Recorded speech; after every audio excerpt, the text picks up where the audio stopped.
Assalamualaikum dan salam sejahtera. Saya ucapkan kepada semua hadirin dan hadirat sekalian. Okey, saya Adi bin Jafar daripada Universiti Malaysia Sabah. Um, saya ingin bentangkan kajian saya yang bertajuk Ancaman Biokorosi Lumut dan Hakisan Sungai terhadap Tapak Megalitik di Long Pasir, Borneo ataupun Malaysia. Kajian kes adalah Menhir Narit Upai Semaring. Jadi narit ini dalam arti kata lain juga disebut sebagai batu berukir. Okay, secara ringkasnya, tapak megalitik itu sendiri merujuk kepada kawasan ya atau lokasi yang mempunyai struktur megalitik ya, di mana struktur megalitik ini sendiri adalah merupakan batu besar yang diletakkan ataupun disusun ya oleh manusia pada satu ketika dulu. Ya, jadi ada beberapa contoh lah ya, beberapa contoh tapak megalitik yang terkenal di dunia ya. Salah satunya adalah seperti di Stonehenge ya, uh, dan juga Avery di United Kingdom ya, Karnak di Perancis dan Tongkonan di Indonesia. Dalam konteks Malaysia pula ataupun Borneo, salah satu tapak megalitik ini kita boleh temui di Long Pasir, Sabah. Ya, sebenarnya terdapat pelbagai jenis struktur megalitik ya yang boleh dikategorikan mengikut bentuk fizikalnya.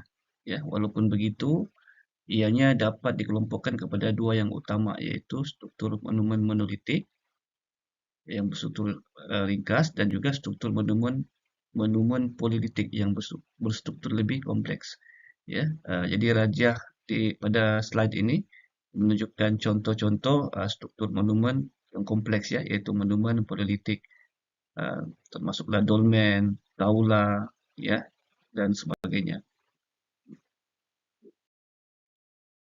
Oke, jadi dolmen itu, jadi menhir itu sendiri ya, seperti mana yang ditunjukkan pada rajah di slide, adalah struktur megalitik yang dikelompokkan uh, dalam monumen monolitik ya, monumen yang lebih ringkas. Kita lihat ya, awalnya pada waktu dahulu, tapak ataupun struktur megalitik ini mempunyai fungsi-fungsi tertentu ya, seperti untuk tujuan keagamaan, astronomi, ya, monumen pengebumian, ya, penanda sempadan, ya, tempat pemujaan dan juga banyak lagi fungsi-fungsi yang lain, ya. Namun begitu, seiring dengan waktu, fungsi tapak megalitik ini berubah. Ya, kalau kita lihat pada zaman sekarang ini, fungsinya tidak hanya khusus ya kepada yang saya sebutkan tadi, tapi juga uh, fungsinya itu sudah berubah dan ada juga tapak-tapak megalitik itu dijadikan sebagai uh, kawasan pelancongan ya untuk tujuan arkeopelancongan dan juga sebagai tapak warisan ya. Jadi banyaklah ya contoh-contoh kawasan yang kita boleh lihat ya di mana tapak megalitik itu dijadikan kawasan arkeopelancongan ya, seperti tapak megalitik di Gunung Padang Indonesia ya, tapak megalitik di uh, Sibalik Indonesia, okay? Tapak megalitik Alestener di Sweden dan juga banyak lagi lah ya. Jadi hal ini secara tidak langsung menunjukkan bahawa struktur megalitik merupakan sesuatu yang sangat bernilai ya, khususnya daripada sudut ekonomi, sejarah dan juga budaya. Okay, oleh itu keaslian struktur monumen megalitik ini haruslah terus dikekalkan dan dipelihara ya daripada sebarang ancaman, kerosakan dan juga kemusnahan ya. Malangnya kalau kita lihat ya, struktur megalitik yang terletak di satu-satu kawasan ini sering berhadapan dengan pelbagai ancaman kerosakan dan juga kemusnahan ya, sama ada yang bersifat semula jadi maupun yang disebabkan oleh aktiviti manusia. Termasuklah yang uh, berada termasuklah batu megalitik yang terdapat di Long Pasir, Sabah. Okey, bertitik tolak dari itu, kajian ini bertujuan untuk meneliti ancaman semula jadi, khususnya ancaman biokorosi lumut dan juga hakisan sungai ke atas menhir Narit Upai Semaring yang terletak di Lumpia, Sabah, Borneo. Selain itu juga, kajian ini turut mencadangkan beberapa langkah tebatan yang boleh diambil untuk memelihara dan memulihara menhir Narit Upai Semaring pada berlakunya sebarang bentuk kerosakan akibat kedua ancaman tersebut. Okey, sebelum kita pergi kepada hasil kajian, terlebih dahulu saya ingin jelaskan secara ringkas berkenaan dengan lokasi kajian ini dijalankan. Jadi kajian ini dijalankan di Kampung Long Pasia yang terletak di kawasan pedalaman daerah Sepitang, Sabah.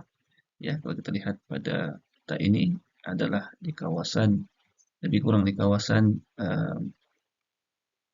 petak yang berwarna merah Jadi Long Pasia ataupun daerah Sepitang itu sendiri merupakan kawasan sempadan yang bersebelahan dengan negeri Sarawak dan juga Kalimantan, Indonesia. Seperti mana yang tertera pada uh, ta ataupun rajah ini. Jadi etnik majoriti yang mendiami kawasan Long Pasia ini sejak turun-temurun adalah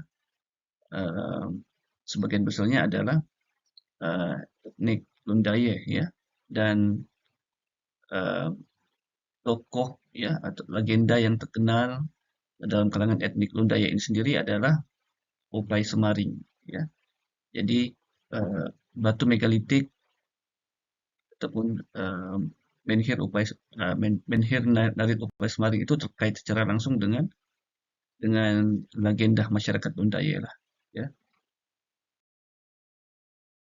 Pertama sekali, ancaman kepada batu megalitik di Long Pasia ini adalah ancaman daripada biokorosi lumut seperti yang dilihat pada rajah pada slide, terdapat gambar menhir Narit Upai Semaring di bahagian atas pada tahun 2017 dan pada tahun 2023. Melalui gambar tersebut kita dapat lihat bahawa pertumbuhan lumut pada tahun 2023 itu adalah lebih tinggi berbanding dengan pada tahun 2017. Jadi di sini kita dapati bahawa pertumbuhan lumut semakin meningkat dari masa ke semasa. Khususnya dalam konteks permukaan menhir Narit Upai Semaring. Okey, seterusnya kita akan menjelaskan bagaimana proses biokorosi lumut itu terjadi. Jadi lumut yang tumbuh di permukaan batuan akan melepaskan sebatian metabolik termasuklah asid organik. Seiring dengan waktu, keadaan ini bahkan memicu kepada terjadinya pelarutan mineral dalam batuan dan mampu melemahkan integriti batuan. Selain itu, lumut juga boleh merembeskan enzim yang mampu memecahkan struktur mineral dalam batuan. Lantaran itu, proses penembusan akar dan hifa ke dalam celah batuan akan terjadi dengan lebih mudah. Jadi rangkuman keseluruhan proses yang saya sebutkan tadi mampu untuk mengubah tekstur dan komposisi mineral batuan secara perlahan-lahan. Sehingga mewujudkan perubahan ketara pada struktur batuan. Meskipun dalam waktu yang dekat kita tidak akan dapat lihat perubahan yang ketara pada batuan. Namun dalam jangka waktu yang panjang, proses biokorosi lumut ni dapat mengubah bentuk dan struktur batuan secara signifikan. Okey, jadi ada beberapa faktor pemicu yang menyebabkan pertumbuhan lumut di satu-satu kawasan ni semakin tinggilah. Salah satunya adalah disebabkan oleh persekitaran yang lembap. Jadi dalam sekitaran yang lembap, lumut tumbuh dengan subur kerana mendapatkan air dan nutrisi yang mencukupi untuk proses pertumbuhan. Dan kalau kita lihat ya dalam konteks tapak menhir narik upai Semaring itu sendiri tergolong dalam persekitaran yang lembab ya. Karena apa? Kalau kita lihat karena kedudukan tapak menhir tersebut berada dalam lingkungan alur sungai dan sangat terdedah terhadap percikan air ke Sungai Matang. Ya, selain itu tapak megalitik ini juga terlindung oleh litupan kanopi ya, hutan. Jadi menyebabkan kadar ya pancaran matahari sangat minimum diterima oleh struktur megalitik tersebut. Oke. Selain itu kalau kita lihat ya tapak menhir ya dari Tupai Semari ini juga terdedah ya dengan ancaman hakisan sungai. Ya di mana kalau kita lihat kedudukan tapak menhir tersebut berada dalam lingkungan alur sungai ya akan meningkatkan risiko hakisan ke atasnya ya. Jadi kalau kita lihat aja tiga ya menunjukkan keadaan tapak megalitik tersebut dalam dua tempo yang berbeza yaitu pada tahun 2017 dan pada tahun 2023.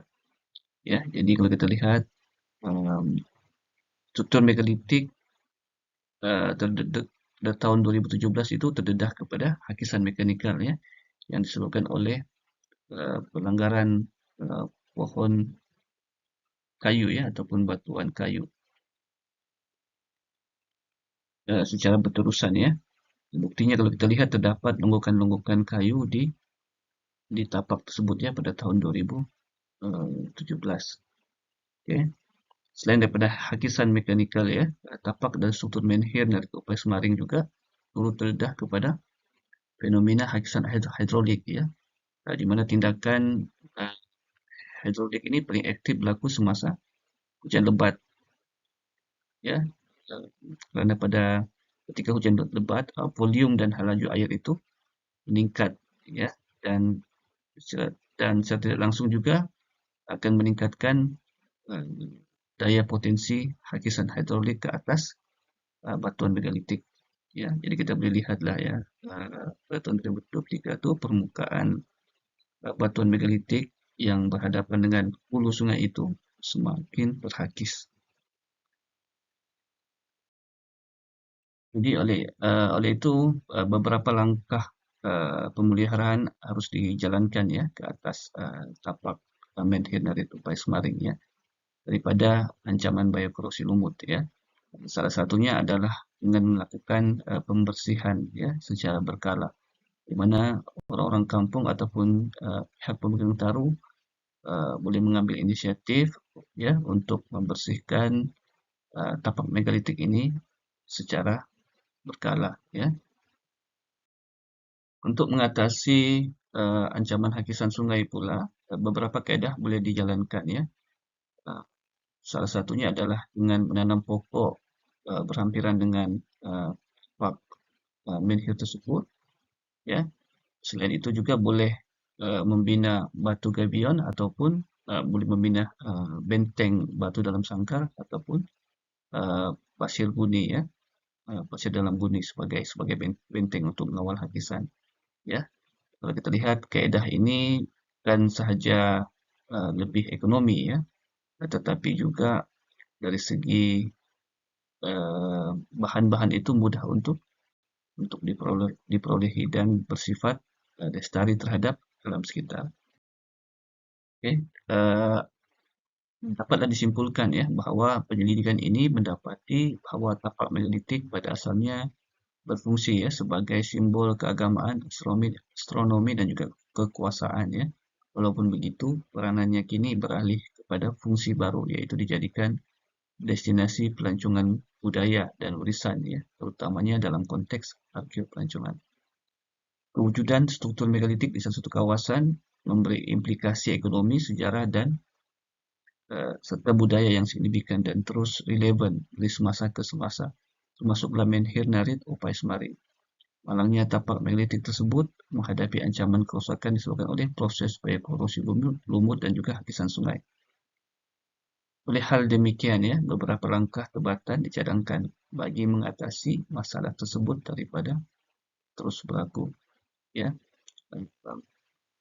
jadi langkah-langkah tebatan merangkumi penanaman pokok, ya, pembinaan sangkar batu ataupun benteng buni pasir.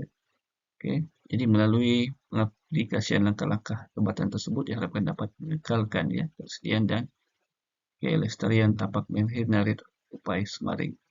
Oke, ini penting bagi mengekalkan warisan budaya masyarakat lokal agar terus terpelihara. Itu saja daripada saya. Sekian dan terima kasih.